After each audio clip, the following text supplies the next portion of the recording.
तो आपने ये देशद्रोह नहीं किया। आप जो है क्यों जानकारी दोगे, किस प्रकार की जानकारी दोगे, काहे जानकारी दोगे?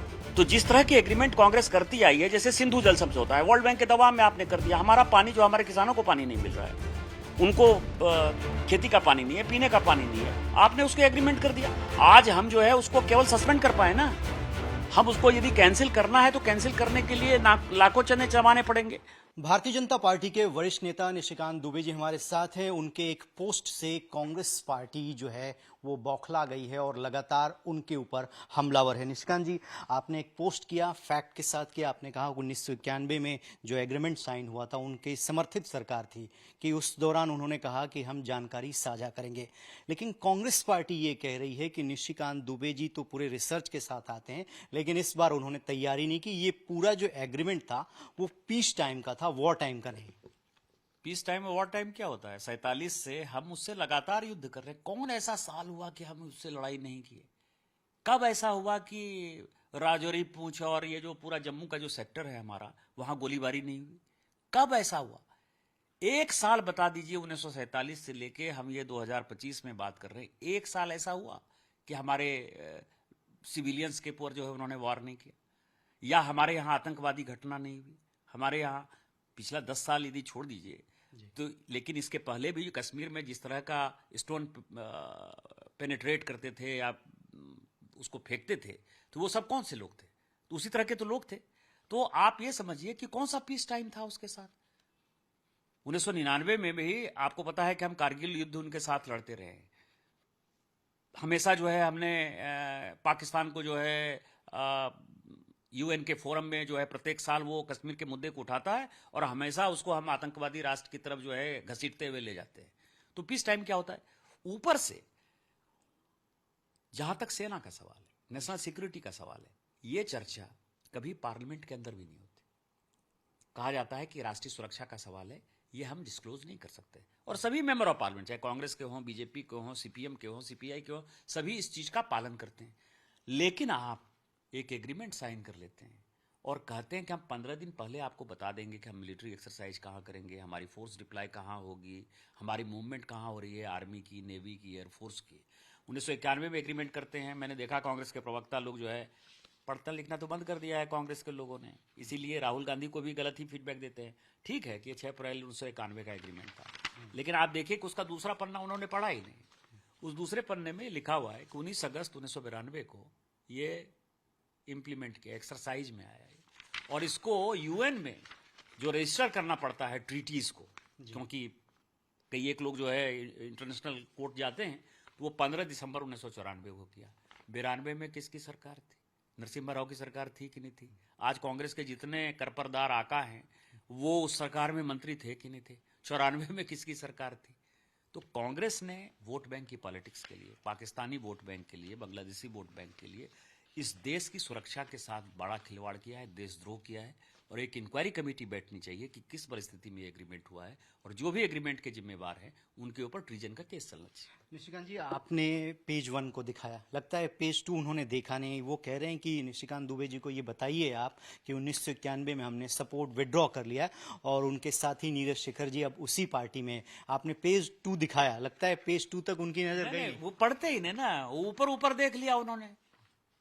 तो ये पेज 2 इसमें लिखा हुआ है जी, क्लाउज 1 में इसमें लिखा हुआ है 19 अगस्त 1992 से जो है इसको हमने लागू किया। तो 91 में ही उनकी सरकार बन गई थी, तो सरकार को भी 1-1.5 साल का मौका मिला था जब ये इंप्लीमेंट कर रहे थे, और 94 में इसको यूएन में उन्होंने रजिस्टर्ड कराया। तो दोनों समय उन्हीं की सरकार थी। तो मुझे लगता है कि कांग्रेसियों ने आजकल लिखना पढ़ना बंद कर दिया है, रिसर्च बंद कर दिया है, और कांग्रेस जो है एक नहीं होता है मतलब घटिया लोगों की पार्टी, उसको गाली देना है, गलोज देना है, तुम तड़ाक करना है। कभी इज्जत से आपने कांग्रेसी प्रवक्ताओं को बात करते हुए देखा है? सर, आखिरी 2 सवाल आपसे जानना चाहूंगा। जिस तरीके से विदेश मंत्री और खासतौर पर फॉरेन सेक्रेटरी को राहुल गांधी ने क्वेश्चन रेज किए, उन पर एक तरीके से विश्वासघात और जासूसी करने का आरोप लगाया, अब आपने जो क्वेश्चन रेज किया है ये किस कैटेगरी में आता है? ये तो सीधा देशद्रोह ही है ना। जासूसी से भी बड़ा कोई जासूसी हो सकता है? आप ये समझिए कि पिछले 1991 के बाद से पाकिस्तान की सेना को हमारी सारी मूवमेंट यदि पता है, तभी ना माननीय प्रधानमंत्री जी ने जब अटैक स्टार्ट किया, पहली बार ऐसा हुआ ना कि माननीय प्रधानमंत्री जी ने बिना पाकिस्तान में घुसे हुए उसको तबाह कर दिया। आतंकी ठिकाने तबाह हो गए, एयरबेस तबाह हो गए, मौलाना मसूद अजहर का 14 परिवार का आदमी खत्म हो गया, उनके जो नूर खान बेस जो सबसे प्रोटेक्टेड उनका एयरफील्ड था वो हमने तबाह कर दिया। इस कारण से किया ना कि जब सब जानकारी तुमने दे ही दिया है तो ऐसी जानकारी जो कि अभी तक हमने शेयर नहीं किया है, वो क्या था? मिसाइल था, surface to air, air to surface, उस तरह का हमने अटैक किया और हम उस युद्ध में जीते। नहीं तो अभी तक हम जो बहुत सक्सेसफुल नहीं हो पा रहे थे उसके पीछे रीजन ये था। तो सीधा सीधा देशद्रोह है और कांग्रेस पार्टी के ऊपर जो है इंक्वायरी निश्चित तौर पर बैठाना चाहिए। 1950 का लियाकत समझौता, नेहरू लियाकत समझौता क्यों हुआ? 60 का समझौता जो है सिंधु जल समझौता, हमारे किसान मर रहे हैं, आपने पानी कैसे दे दिया? 75 का समझौता शिमला एग्रीमेंट क्यों हुआ? सरमल शेख में जाके मनमोहन सिंह जी ने जो है बलूचिस्तान के मुद्दे को कैसे कर दिया, या हमारी घटना, आतंकी घटना को पाकिस्तान के साथ कैसे इक्वेट कर दिया? ये सारे 2012 में वीजा के नॉर्म्स को हमने कैसे ईज आउट कर दिया?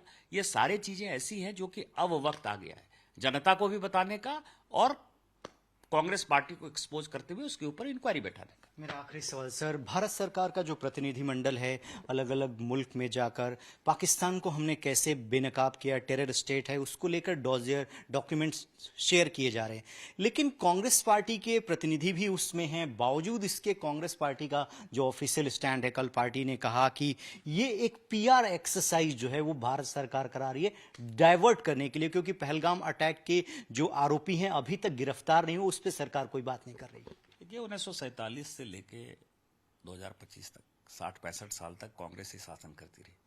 भारतीय जनता पार्टी का स्पष्ट मत है कि हम देश की सेना पर, उसकी सुरक्षा पर और विदेश नीति पर किसी प्रकार का कोई कमेंट नहीं करेंगे। आज भी मेरा वही मत है। कांग्रेस पार्टी मूर्खता में बयान देते रहे, कांग्रेस पार्टी के ऊपर मुझे कुछ नहीं बोलना। तो चलिए, निशिकांत दुबे जी हैं जिन्होंने तथ्यों के आधार पर, फैक्ट के आधार पर एक सवाल पूछा है कि 1991 और 92 के दौरान जब कांग्रेस पार्टी की सरकार रही तो इस तरीके का समझौता क्यों साइन किया गया जिसमें सेना की मूवमेंट और एक्सरसाइज की जानकारी देने की बात पाकिस्तान को कही गई। जिस प्रकार से राहुल गांधी हमलावर हो रहे थे एक्सटर्नल अफेयर्स मिनिस्टर पे कि पहले भारत ने क्यों बताया और क्रिमिनल नेग्लिजेंस है, अब उसका काउंटर हम देख रहे हैं कि आपने कुछ डॉक्यूमेंट्स आज ट्वीट किए। आपने कहा है कि 1991 में जब राजीव गांधी की समर्थित सरकार थी तब एक डॉक्यूमेंट आपने उस जमाने का ट्वीट किया कि किस प्रकार से इंडिया की मिलिट्री एक्सरसाइजेज हो, ट्रूप मूवमेंट हो, उसको लेके पाकिस्तान के साथ एक एग्रीमेंट था। और आपने ये भी कहा है कि 94 में ये जो है जब कांग्रेस सरकार थी तब ये लागू किया गया। और आपने ये भी कहा है कि ये एक पाकिस्तानी वोट बैंक को केटर कर रहे हैं राहुल गांधी और एक तरह से सेडिशन, एंटी नेशनल आपने इस स्टेप को कहा है। क्या कहेंगे, क्या है सर इस? निश्चित तौर पर ना, आप एग्रीमेंट आप करो, बाइंडिंग हमारे ऊपर फोर्स लगा दो और उसके बाद आप मेरे ही ऊपर क्वेश्चन उठाओ।